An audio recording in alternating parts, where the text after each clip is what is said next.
Hari tu ada orang DM and komen dekat video saya. Dia minta buatkan kuih buah paung.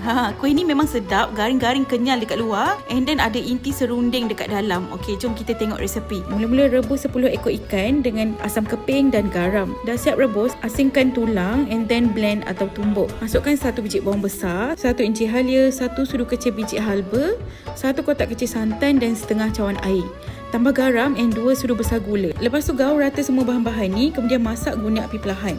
Tambah lada hitam yang kita dah tumbuk and then kacau lah sampailah serunding ni kering. Bila dah kering dia akan berderai macam ni. Maknanya dah jadilah tu. Next untuk dough dia pula, saya guna 2 cawan tepung pulut dan 1 cawan tepung gandum, setengah cawan kelapa parut, 2 sudu besar gula dan garam. Macam biasa saya guna tepung pulut cap Golden Coins. Tepung ni wangi, high quality. Buat kuih memang best guna tepung ni. Pendek kata campur air je, confirm jadilah kuih tu. Jangan lupa dapatkan di Lotus, NSK dan Econsave. Korang boleh stock up banyak-banyak tepung ni. Nanti bulan puasa saya share banyak lagi resepi guna tepung cap Golden Coins. Okey, lepas tu gaul rata semua bahan-bahan tadi. Lepas tu masukkan 3/4 cawan air. Air ni masukkan sikit demi sikit sambil gaul sampai dapat bentuk dough macam ni. Lepas tu cubit sikit dough tu and then letakkan serunding ikan and then tutup buat bentuk bulat. Satu dough tu saya timbang dalam 30 gram. So satu adunan ni dapat dalam 15 biji. Serunding ikan pula cukup untuk 3 adunan. Okey, lepas tu masukkan kuih sebelum minyak betul-betul panas. Goreng guna api sederhana. Lepas dah masak boleh angkat dan toastkan. So dah siaplah kuih buah paung yang berasal dari negeri Pantai Timur.